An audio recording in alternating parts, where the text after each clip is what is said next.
So yesterday we started working on this idea of how do the structures and the systems in the body work together to heal the injury. One system is not going to solve all the problems. So we kind of looked at how different things worked on healing the body. And so we looked quickly at this yesterday. So I'm going to show you this diagram we filled in yesterday. So we had filled this one and we talked about what the body did to heal so that we could have stitches removed. So the skin cells filled the gap, and cast was removed because the bones healed. So this is what we looked at yesterday. And that just kind of shows you what was happening. Today we want to take a closer look at this and find out what body systems were working together to get these things done. So in your folder, you're going to find a page that looks like this. I believe it's page 45. What you want to do is just kind of freeze the screen after we go through it, and you can kind of fill it in. So we have stitches being removed.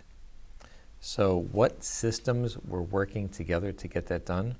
It was the skin, the muscle, and the blood.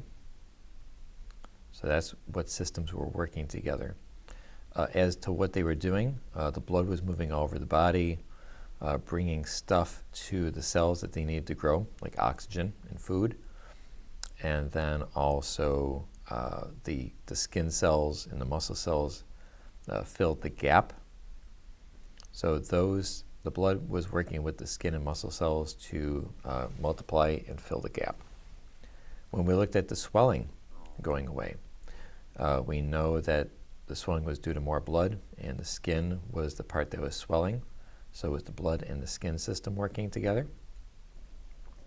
And so when the injury was going away, that means all the injured cells and the garbage was being taken away from plasma, which is the blood, and the skin would go back down. So blood and skin system working together. Our next one with the pain, we have nerves and the brain and the blood also working together. So the nerves were sending the pain signals to the brain. That was their job. When the top of the foot healed, the nerve cells could talk to each other again, so they could feel. And then also the nerve cells could heal because the blood was bringing the nutrition and the oxygen to those damaged nerve cells, or to help them replace themselves. When we're talking about the cast and pins removed, we have blood, bones, and muscle working together. The new bone cells were being made by the old bone. They were getting nutrition through the blood to have that happen. When the bone was repaired, muscle cells repaired themselves so that they could hook up to the bone so that they could move the foot again. And then finally, we can go back to wearing a normal shoe with no crutches, because all the muscle damage, all the bone damage, and all the skin damage was gone. And they were all just working back together the way it should have been in the first place, before the injury. So that's the first thing we did, was fill this chart in on page 45. So if you want to pause this here and fill that in, you can summarize these bottom parts. Please do write all the things on the top box. Those are just one-word things. But you can summarize a little bit down here so you don't have to write as much. So this is happening in our bodies. And we want to kind of take a look, does this happen elsewhere? Does this happen in other types of animals? So we're going to take a quick look at two animals and see how they heal themselves. So here's our reading. It's really short. We're going to look at a lizard and a sea star. You might know it as a starfish. We have a couple pictures of some injured ones. So just going to do a quick reading here. It says, some types of lizards get injured and lose their tail as a result of being attacked by a predator. This is meant to happen as a way to protect the lizard from being caught by the predator, and that allows them to get to safety while the predator is distracted by their tail. So when the tail falls off, it actually still keeps moving because the nerves are still alive and the muscle cells are still alive. And so the predator kind of looks at the tail and it goes after the tail instead of the lizard itself. Depending on the type of lizard, it can take anywhere from about 2 months to a year for the lizard's body to heal and have a tail again. Look at the images below of a type of lizard called a green anole to see what their tail looks like before this injury happens, after the injury has occurred and the tail is healing, and once the tail has healed. And we're going to answer some questions, or at least talk about them here. So here's our lizard, and this is only like 6 inches long. These are pretty small. So there it is with regular tail. Here it is when it's healing. So part of its tail came off and is starting to heal. And then we go back to once the tail has healed completely, so kind of back to normal.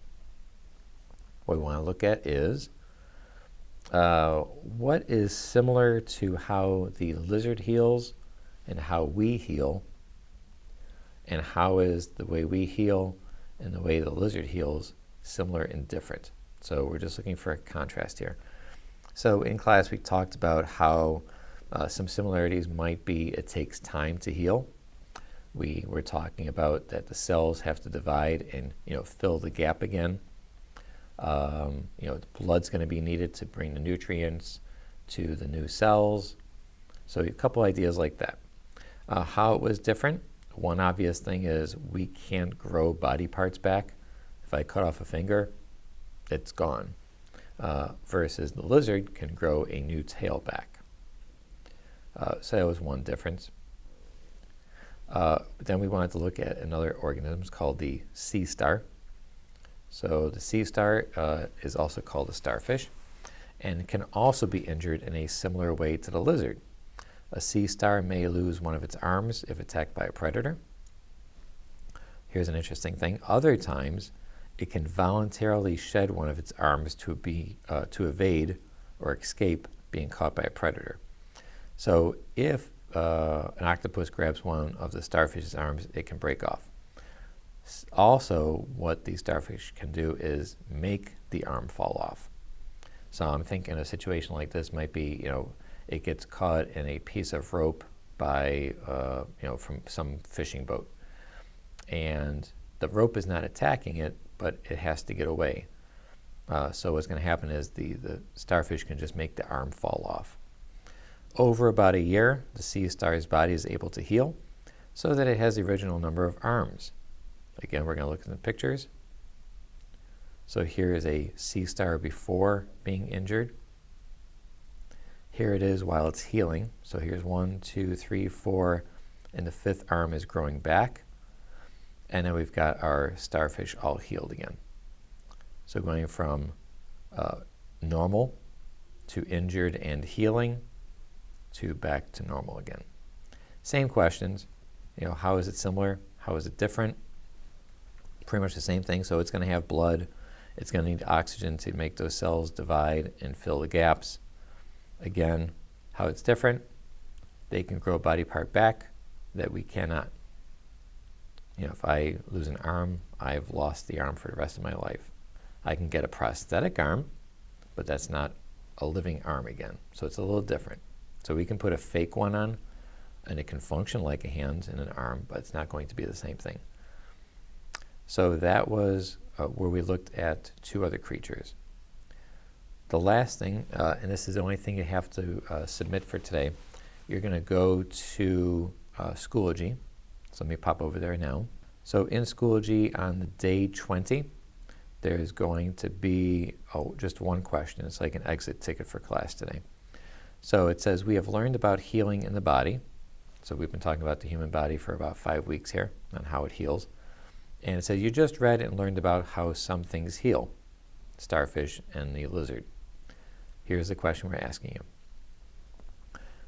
How do you think the process of healing, meaning going back to normal after an injury, might be similar, and how it might be different than when a creature or a living thing is growing? Okay, so I break my arm, that's going to be healing. I'm 10 years old and I'm going to be 15, I'm going to grow taller, all those things. How is the process of this idea of growing the body similar and different to the process of repairing the body? Are there any similarities, do you think, that are happening? And do you think there's any differences that are happening? So you're just going to write a response to that and submit that. And it's just like a quiz, like a format in Schoology. So you're just going to submit when you're finished. And that was it for today.